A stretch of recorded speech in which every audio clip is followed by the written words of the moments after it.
Hey folks, how we doing? This is Bill with NSPC3, the Nintendo Super Power Club Challenge channel. Today we have one of the all-time classics on the NES, Marble Madness, and it's card number 63 in the collection. So Marble Madness has an interesting history. Of course, it originally began in the arcades in 1984 through Tengen, and then it ported itself over to several different systems, obviously the NES. I have a lot of history with this game, going way back with friends. Love it, absolutely love it. But I wasn't that great at the game. I was able to get up to the ultimate race on my best days, but I could never actually finish it up until recently when I came back to it. Love playing it, a lot of fun and action, but it is extremely tough, and this challenge is no exception. So let's go ahead and flip this over and let's see why it is so tough. Alright, I wasn't joking when I said this was a tough one. Pro level challenge. Try to have 50 seconds left on the timer when you finish the following levels. For Pro, it is the Silly level. Alright, so Silly level, that's the final stage before the ultimate stage, so I guess you could say it's the penultimate stage. And the Silly level is a stage that goes in reverse. It goes from bottom to top. Controls operate the same way, but as many people know, the controls on this game are pretty frustrating if you don't know how to handle them. And even if you do, it's still pretty tough. There are a lot of occasions where you're going to just throw your controller against the wall because you think you're doing it the right way, but the game thinks otherwise. I have to give a huge shout out to the current world record holder of this speed run, whose name is Yelsraek.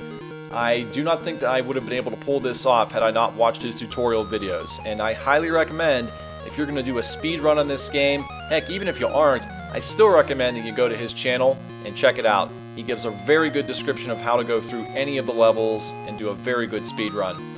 That being said, I think I do a pretty good job myself, and hopefully you agree with this video here. Here we go. Quick disclosure, this is not a masterclass recording. There are a couple occasions where I screw up, but I still get the job done, and I'll point out what to do here.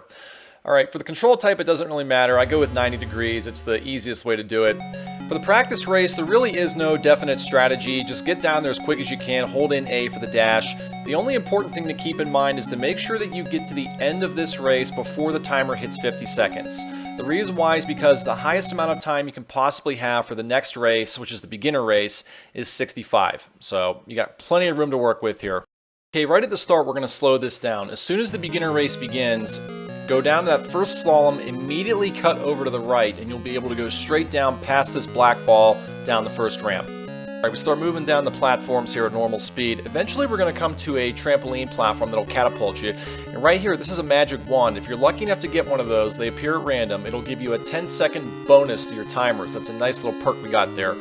Eventually you're going to come to this tube, go down it. When you come out of this tube, make sure you're holding in the boost button to go over these ramps until you get right to the apex of this last one, and then go ahead and move toward the exit and come out of there.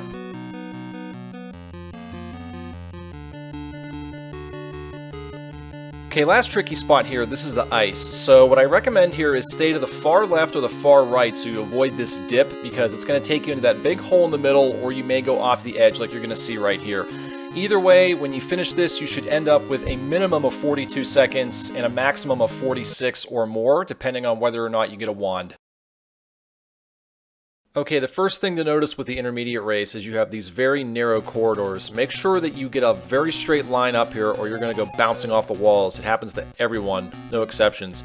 Coming down here, naturally let yourself come down this hill. Don't boost. Boost through the straightaways though. Alright, with these acid pulls, the easiest thing to do is wait for the first one to get out of the way, go straight across to the right, and then cut straight down over this hill until you get to the pipe. Go in there and you got nothing to worry about. This should be a very simple walk in the park for you.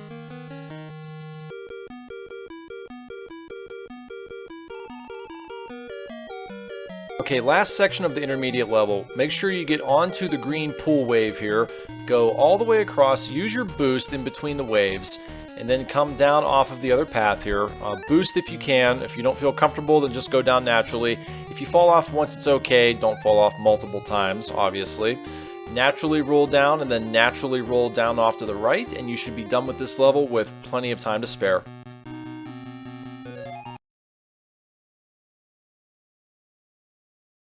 Okay, here we are at the aerial race. This is where the challenge is going to be won or lost right here. You want to be coming into the race with anywhere between 80 to 100 seconds, and hopefully you get some magic wands. Make sure that you boost and dash all the way through these vacuum cleaners. Okay, this section here is a death trap. Cut straight across to the right or you're going to fall in the hole.